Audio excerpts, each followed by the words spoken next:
12ویں arts اور science کے عزیز طلباء، 12ویں کے اردو کے نئے نصاب کے مطابق اس سے نثر سے اور اطلاقی مہارتیں، اسباق کے بعد نظمیں، اور اس کے بعد جو ہے اب غزلیات کا سلسلہ شروع ہونے جا رہا ہے۔ ہمارے نئے نصاب میں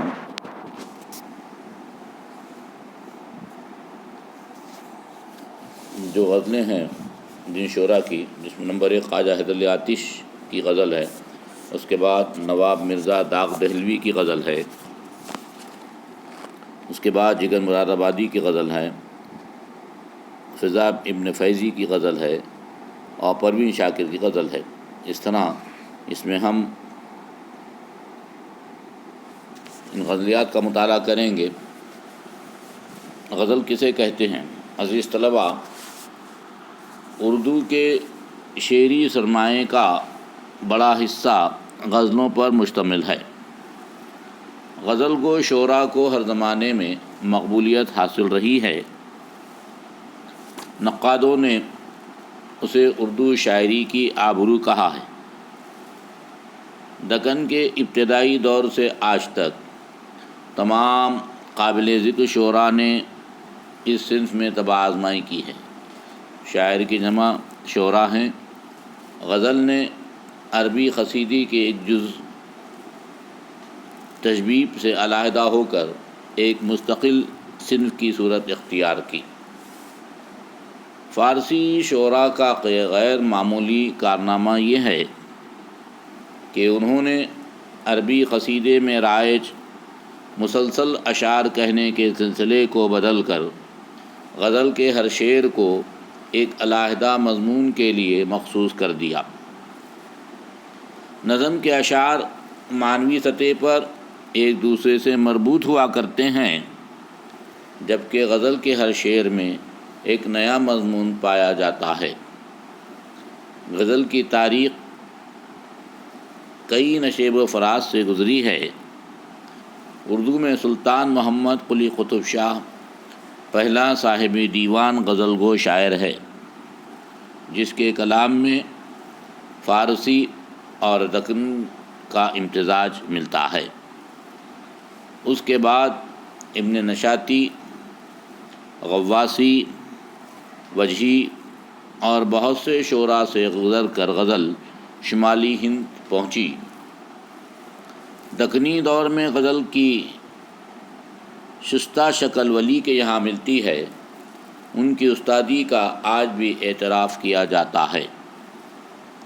شمالی ہند میں غزل کے اولین شعراء میں شاہ مبارک، آبرو، ناجی اور حاتم قابل ذکر ہیں۔ میر اور سودا کا عہد اردو غزل کا دور زرین کہلاتا ہے۔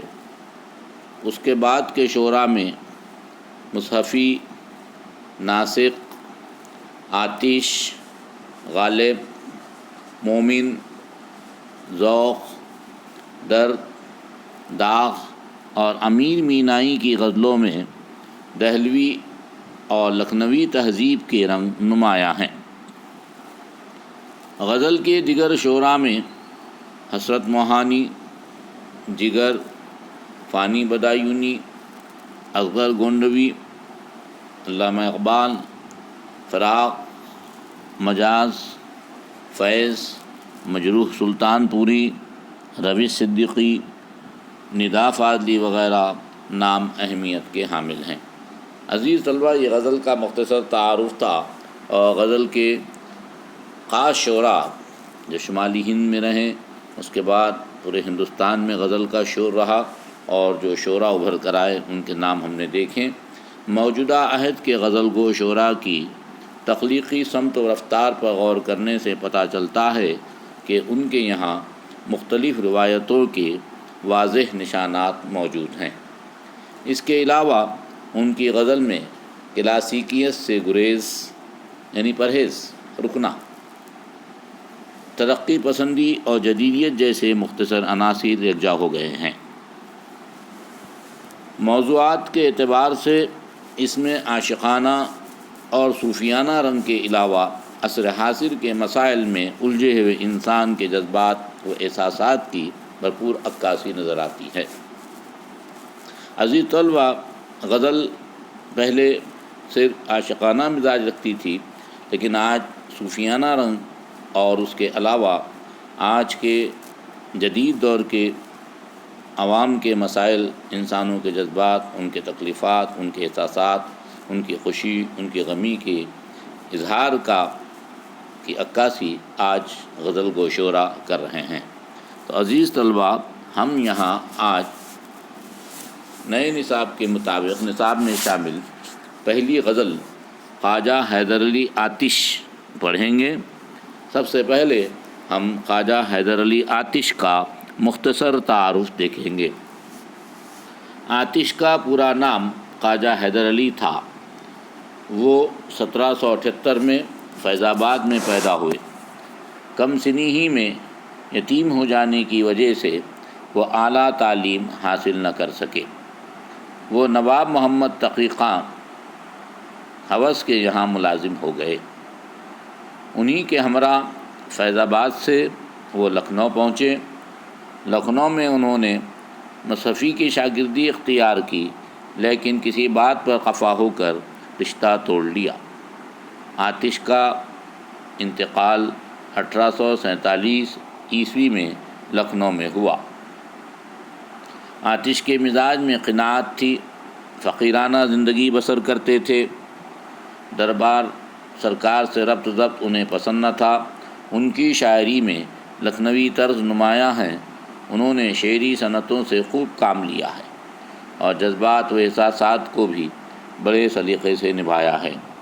ان کے یہاں اخلاقی مضامین اور تصوف کے مسائل کے ساتھ ساتھ بلند خیالی اور حسن بیان بھی ہے۔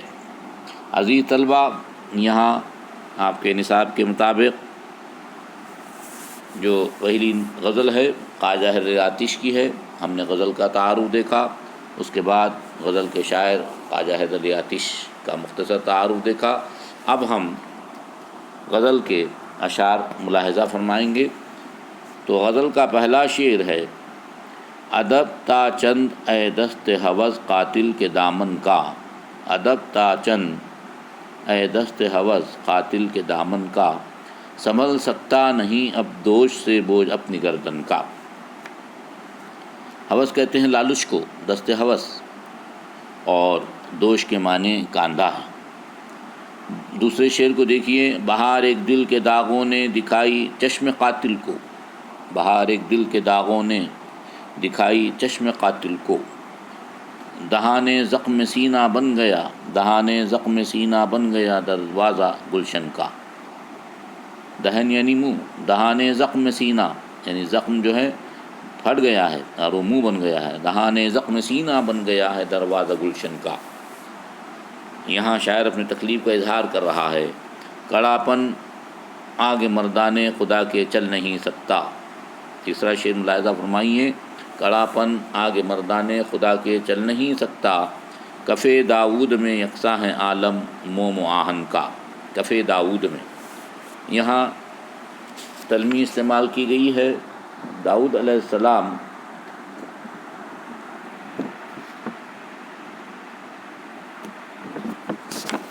کو اللہ تعالیٰ نے یہ صلاحیت دی تھی کہ لوہا سے وہ بڑی بڑی چیزیں بناتے تھے اور لوہے کو اپنے ہاتھ سے کاٹ دیتے تھے، اور وہ لوہا ان کے لیے جیسے موم تھا۔ کف داؤد میں یعنی ان کے ہاتھ میں، کف داؤد میں یکساں ہے عالم موم و آہن کا، یعنی موم ہو یا لوہا ہو ان کے لیے کوئی فرق نہیں تھا۔ درے فردوس پر رضواں رخصت کون لیتا ہے؟ درے فردوس جنت کے دروازے پر، رضواں جنت کا دروازہ ہے۔ عزیز طلبہ، در کہتے ہیں دروازے کو، فردوس جنت کو کہتے ہیں، رضوان جنت کا دربان، جو جنت کے دروازے پر جس کی جنت کے دروازے میں اس کی اجازت کے بغیر کوئی اندر داخل نہیں ہو سکتا۔ درے فردوس پر رضواں سے رخصت کون لیتا ہے، سمجھتا ہوں میں کھیل ایک پھاندنا دیوار گلشن کا۔ اور شاعر کہتا ہے درے فردوس پہ رضواں سے رخصت کون لیتا ہے، اجازت کون لیتا ہے آنے جانے کی، سمجھتا ہوں میں کھیل ایک، وہ کہتا ہے کہ میں تو دنیا کے جو باغ میں جاتا ہوں، پھاندنا دیوار گلشن کا، میں اگر راستہ دیوار سے جانے، دروازے سے جانے کا نہ ہو، میں دیوار پھاند کر گلشن میں جاتا ہوں۔ گلشن یعنی باغ۔ ہوئی ہے مردم دنیا کی صورت سے بے بیزاری، ہوئی ہے مردم دنیا کی صورت سے یہ بیزاری، گما ہوتا ہے اپنے سائے پر بھی ہم کو دشمن کا، ہوئی ہے مردم دنیا کی صورت سے یہ بیزاری۔ شاعر کہتا ہے کہ انسانوں سے انسانوں کی اتنی نفرت ہو گئی ہے، ہوئے ہیں مردم دنیا کی صورت سے یہ بیزاری، لوگ بیزار ہو گئے ایک دوسرے سے، اور گما ہوتا ہے اپنے سائے پر بھی اور اب انسان اپنے سائے سے ڈرنے لگ گیا ہے۔ گما ہوتا ہے اپنے سائے پر بھی ہم کو دشمن کا، ستایا ہے نہایت انقلاب دہر نے ہم کو، ستایا ہے نہایت انقلاب دہر نے ہم کو، رہا کرتا ہے چشم تر کے اوپر گوشہ دامن کا۔ آگے شاعر کہتا ہے انقلاب دنیا نے ہم کو جو ہے ستایا ہے، نہایت انقلاب دہر نے ہم کو، دہر دنیا کے انقلابات نے، دنیا کے چڑھاؤ اتار نے، دنیا کے بدلاؤ نے، دنیا کی تبدیلیوں نے ہم کو جو ہے بہت ستایا ہے، رہا کرتا ہے چشم تر کے اوپر گوشہ دامن کا۔ ہمارا شاعر کہتا ہے کہ ہمارے اتنی تکلیف ہے، ہم رو سکتے ہیں لیکن اوپر اس کے پردہ پڑا رہتا ہے، لیکن ہم اپنے غم کا اظہار نہیں کرتے۔ گما رہا کرتا ہے چشم تر کے اوپر، چشم تر روتی ہوئی آنکھیں جس سے آنسو بہہ رہے ہوں، لیکن ہم اس کو چھپاتے ہیں، اپنے غم کا اظہار نہیں کرتے۔ رہا کرتا ہے چشم تر کے اوپر گوشہ دامن کا، کیا ایک آن میں تیغ قضا نے صاف دو ٹکڑے، کیا ایک آن میں تیغ قضا نے صرف صاف دو ٹکڑے۔ تو آگے شاعر کہتا ہے تیغ قضا یعنی موت، تیغ یعنی تلوار، موت کی تلوار، یعنی جب موت ہوتی ہے، کیا ایک آن میں، کیا ایک آن میں اچانک کوئی سوچ نہیں سکتا انسان دنیا سے ختم ہو کر دوسری دنیا میں پہنچ جاتا ہے۔ کیا ایک آن میں تیغ قضا نے صاف دو ٹکڑے، گما ہی رہ گیا دشمن کو آتش اپنے جوشن کا، گما ہی رہ گیا دشمن کو آتش اپنے جوشن کا۔ کیا ایک آن میں تیغ قضا نے صاف دو ٹکڑے، گما ہی رہ گیا دشمن کا آتش اپنے جوشن کا۔ لیکن موت جب آ جاتی ہے تو دشمن کی تمام تدبیریں خالی رہ جاتی ہیں۔ تو عزیز طلبہ، یہ خواجہ میر حیدر علی آتش کی پہلی غزل تھی۔ آپ سے میری درخواست ہے کہ آپ بھی اس غزل کا مطالعہ کریں اور اس کے پیچھے دیے گئے مشکل الفاظ کو بھی دیکھیں۔ اور عزیز طلبہ، آہستہ آہستہ اسباق کے بعد نظم کا سلسلہ ختم ہوا۔ ہم اس کے بعد آخر میں تمام اسباق کے پیچھے دی گئی جو سرگرمیاں ہیں کتاب میں، آپ کے پاس اگر کتاب نہ ہو تو میں نے کتاب آپ کے پاس PDF میں روانہ کیا ہوں، بھیجا ہوں، آپ اس کو کھول کر دیکھیے۔ ایکچول اب جو نصاب میں سوالات آنے والے ہیں وہ ایکٹیویٹی بیس ہیں، ہے نا، سرگرمیوں پر، ہاں تعلیمی سرگرمیوں پر، کتاب کی نصابی سرگرمیوں پر سوالات ہیں، خالی جگہ جوڑیاں وغیرہ نہیں، البتہ ایک الفاظ چھوڑا ہوا ہے اس کو آپ کو بھرنا ہے۔ تو عزیز طلبہ، چند طلبہ نے مجھ سے سوال کیا تھا کہ سر پیچھے جو ہے سوالات کس طرح، تو کتاب کے سبق کے پیچھے جو سوالات ہیں ان کی آپ مشق کریں، اور وہ ایکٹیویٹی ایسی ہیں جو سبق کو پڑھ کر آپ کو خود بھرنا ہے۔ آپ کے اندر خود آموزی کی صلاحیت پیدا ہونا چاہیے۔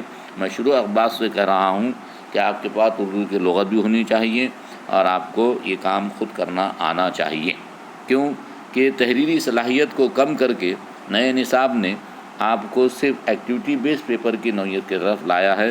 پہلے اسے طویل مضامین، خطوط یا روداد وغیرہ کو اس نے جو ہے تو شامل نہیں کیا ہے۔ تو عزیز طلبہ، یہاں ہماری غزل ختم ہوئی۔ بابا